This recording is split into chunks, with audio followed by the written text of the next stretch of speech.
네, 안녕하세요. 김용욱입니다. 자, 커넥트 2015 행사. 시간이 지난 지 좀 됐지만 그래도 한번 정리는 해야 될 것 같아서 정리를 하려고 합니다. 자, 이 커넥트 행사는 한 해가 가기 전에 마이크로소프트가 또 그해 있었던 일들을 마지막으로 업데이트하는 행사로 지금 자리 잡고 있는데요. 첫 번째 시작은 스티븐 호킹 박사가 마이크로소프트 테크놀로지를 어떻게 활용해서 생활을 하고 있는지 관련되어 있는 내용들을 소개하는 걸로 시작이 되었습니다. 자, 작년과 마찬가지로 올해 행사도 스캇 쿠가 행사의 진행을 이끌었습니다. 빨간테 아저씨, 어떤 상징적인 존재로 자리매김하고 있는데요. 자, 여전히 시작하는 멘트는 모바일 퍼스트, 클라우드 퍼스트입니다. 자, 여기서 중요한 건 윈도우 퍼스트가 아니라는 점이죠. 모바일 퍼스트 안에는 iOS, 안드로이드 같은 그런 요소들이 다 포함되어 있는 게 바로 모바일 퍼스트의 의미입니다. 자, 필요한 어떠한 플랫폼이라도 다 연결을 하고 그걸 지원하기 위한 서비스를 어떻게 하면 잘 구현할 것인가, 이런 것들이 이제 마이크로소프트가 보는 시야 자체가 좀 많이 커졌다라고 이야기를 할 수가 있을 것 같습니다. 자, 비주얼 스튜디오 패밀리에 대해서 설명을 하고 있는데요. 비주얼 스튜디오, 우리가 알고 있는 그 비주얼 스튜디오죠. 그리고 iOS, OS X나 리눅스를 지원하는 비주얼 스튜디오 코드에 대한 설명을 함께 하고 있고요. 그 다음에 비주얼 스튜디오 온라인 버전도 설명을 할 겁니다. 자, 여기에 대한 데모를 하기 위해서 스캇 헨슬만이 나와서 실제로 데모를 하는데요. 데모하는 내용은 ASP.NET5에 대한 설명을 하고 있습니다. ASP.NET5는 윈도우뿐만 아니라 리눅스나 OS X까지 지원하는 웹 개발 기술입니다. 자, 이게 가능하게 된 이유는 .NET이 원래는 윈도우즈만 지원을 했지 않습니까? 근데 .NET 코어 버전이 나오면서 이제는 크로스 플랫폼을 지원할 수 있는 그런 플랫폼이 된 거죠. 이렇게 얘기하면 모노가 있었어 라고 얘기를 할 수도 있지만, 모노는 마이크로소프트의 공식적인 프로젝트가 아니었지만 .NET 코어 같은 경우는 마이크로소프트가 직접 지원하는 프로젝트로 작년 커넥트에서 스캇 쿠가 직접 어나운스먼트를 하기도 했었습니다. 자, 지금 비주얼 스튜디오에서 비주얼 스튜디오에서 누겟을 이용을 해서 필요한 패키지를 다운받고 추가하고 하는 내용들을 보여주고 있습니다. 자, 웹 프로젝트인데도 불구하고 애플리케이션 인사이트를 어떻게 사용하는지에 대한 데모를 보고 있는데요. 애플리케이션 인사이트는 기존에는 웹에서 애플리케이션 인사이트를 이용하면 웹을 어떻게 사용하고 앱을 어떻게 사용하고 있는지, 어디에서 어떤 기능들이 많이 사용되고 있는지, 누가 접속하는지 이런 것들을 추적할 수 있는 어떤 자료를 제공해 주는 거였는데, 이제는 웹에서도 역시 제공이 되고 있습니다. 자, 이렇게 만들어진 웹사이트를 이제 클라우드에 배포하고 나서 바로 퍼포먼스 테스트나 다른 것들을 한꺼번에 진행할 수 있는 그런 환경을 지금 설명을 하고 있습니다. 자, 이런 변화들이 있었던 이면에는 역시나 좀 더 경량화되어 있고, 경량화되면서 리눅스나 OS X까지 지원하는 .NET 코어 버전에 힘입었다라고 얘기를 할 수도 있는데요.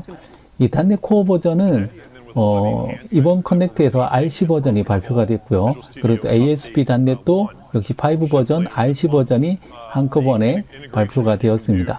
자, 도커 기반의 배포는 어떻게 되느냐? 자, 이번에는 똑같이 웹 프로젝트에서 배포를 하는데, 자, 배포하는 방법이 그냥 애저 웹앱으로 갈 거냐, 아니면 도커로 배포를 할 거냐를 묻고 있는데요. 자, 도커를 선택을 하고 바로 배포를 누르면 이 아래쪽에 아웃풋 쪽에 보면 지금 이걸 도커로 배포하는 그런 과정들을 콘솔을 통해서 확인을 할 수가 있습니다.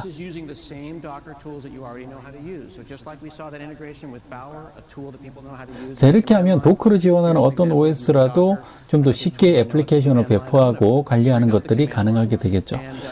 자, 이번에는 이 우분투 화면인데요. 참 세상 많이 바뀌었죠. MS 직원이 우분투를 맥을 이런 것들을 자연스럽게 끄집어내고 있습니다.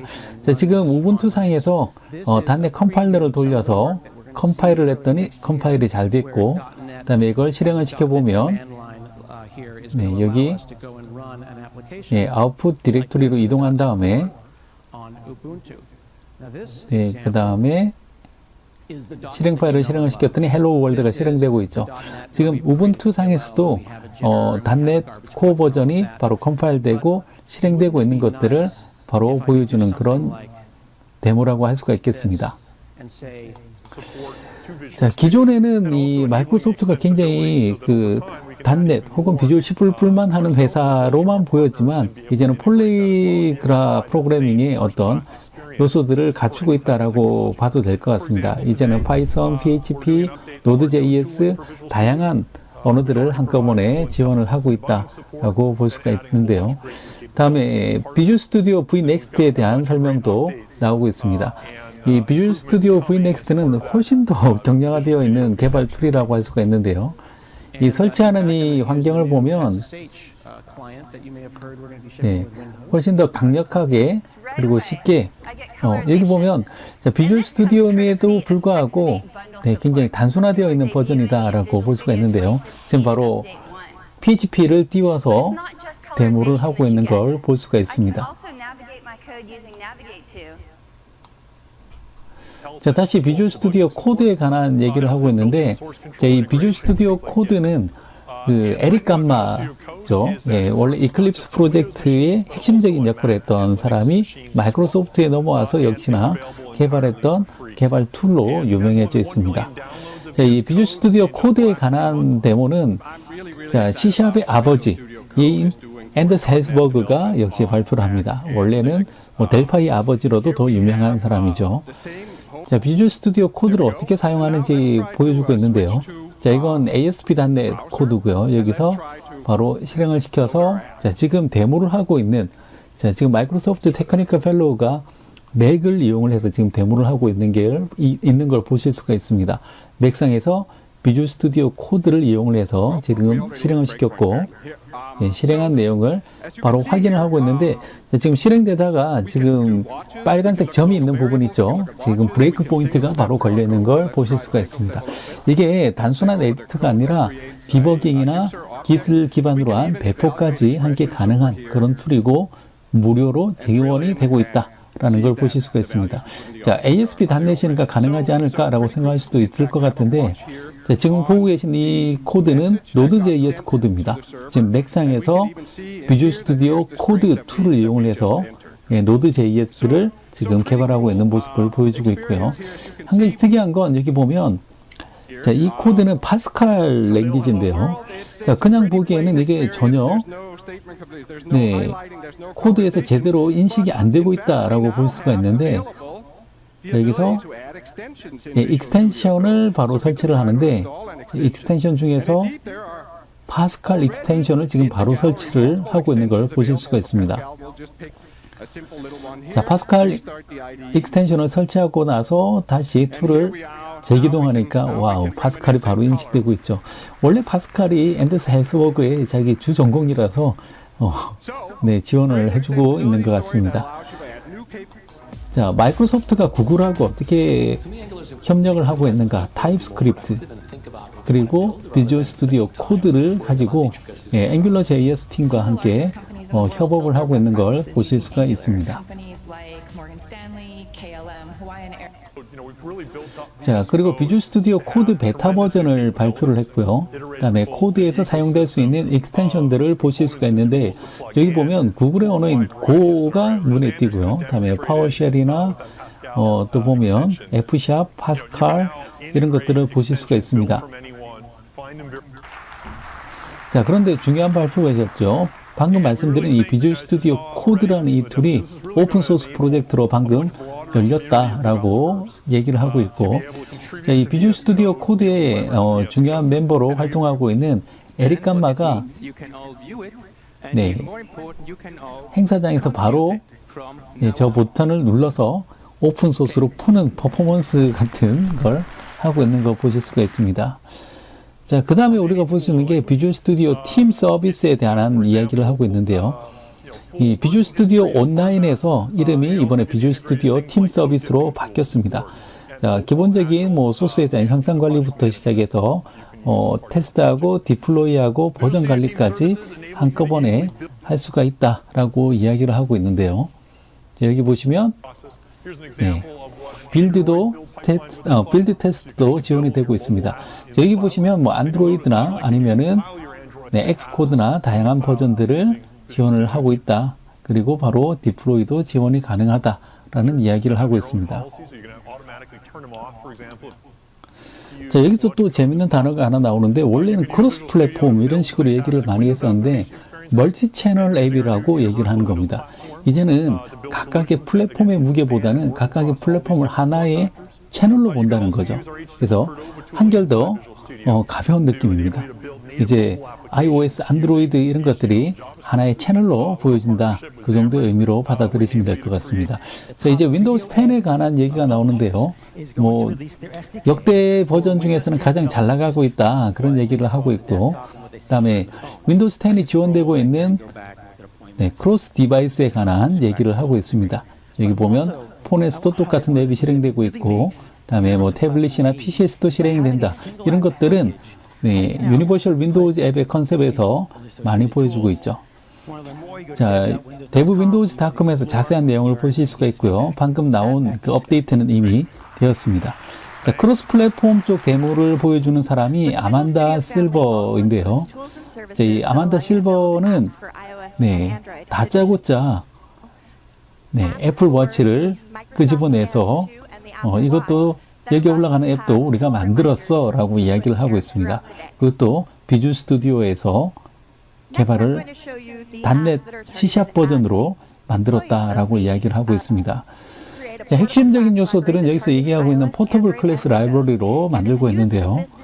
자, 지금 현재 이 비주얼 스튜디오에서 보면 안드로이드, 애플 워치, 클라우드, 아이패드, 아이폰, 라이트 스위치, 실버라이트, 뭐 여러 가지 버전들이 지원되고 있다는 걸 실제로 보여주고 있습니다. 자, iOS에서 앱을 개발하기 위해서는 자, 지금 보면 iOS의 스토리보드를 지금 만들고 있는 걸 보실 수가 있는데요. 이렇게 그냥 비주얼 스튜디오에서 개발이 가능한 것처럼 보여도 사실은 이 백그라운드에 이면에 보면은 저쪽에 맥북이 한 대 켜져 있고 네트워크로 연결되어 있어서 개발을 하고 있는 겁니다. 그래서 실제로 안드로이드는 상관이 없지만 iOS 개발을 하기 위해서는 맥북이 반드시 필요하다라고 이야기를 해드리고 싶습니다. 자, 웹 기반의 크로스 플랫폼 개발을 하기 위한 이 아파치 코르도바를 설명을 하고 있는데요.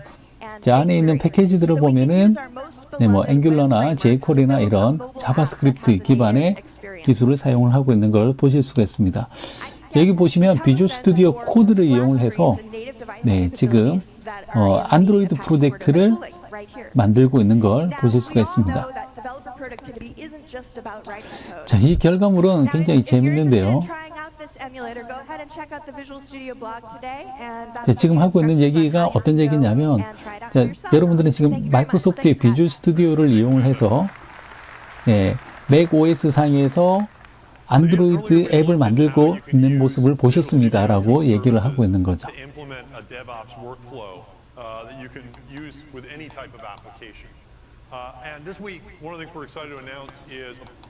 자, 하키라고 하는 서비스도, 하키 앱이라고 하는 서비스도 나왔는데요.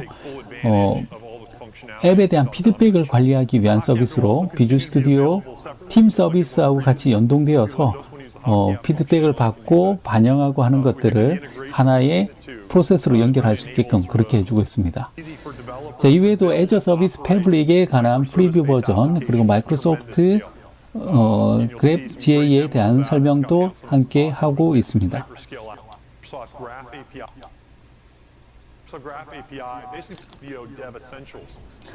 자, 그 다음에 마이크로소프트 데브 에센셜에 대한 설명도 하고 있는데요. It includes all the free tools of Visual Studio that we've already released, things like Visual Studio Community Edition, as well as Visual Studio Code. But it also includes access from a... 자, 에센셜에는 이와 같은 제품들이 포함이 되어 있습니다. 자, 뭐 공짜로 쓸 수 있는 것들은 여기 다 포함이 되어 있죠. 여기서 눈에 띄는 건 애저 크레딧이 포함되어 있는 게 굉장히 매력적인 요소로 보입니다. 자, 지금 등록하세요라고 나오고 있습니다. If you go back to where we built 자, 이번에도 역시나 작년에 대한 뭔가 놀랄만한 그런 발표보다는 작년에 나왔던 내용들을 어떻게 잘 수습하느냐에 관한 이야기 같은데요. 작년에 발표했던 것들이 이제 거의 다 안정화되고 쓸만한 수준으로 다 올라왔다는 점에서 굉장히 안정적인 발표였고, 그리고 마이크로소프트가 자기 페이스를 잘 지키고 있지 않나라는 생각이 듭니다. 네, 이상 첫째 날 키노트 세션에서 중요한 내용들을 한번 잘 살펴봤습니다. 네, 감사합니다. Thanks again. Have a great day.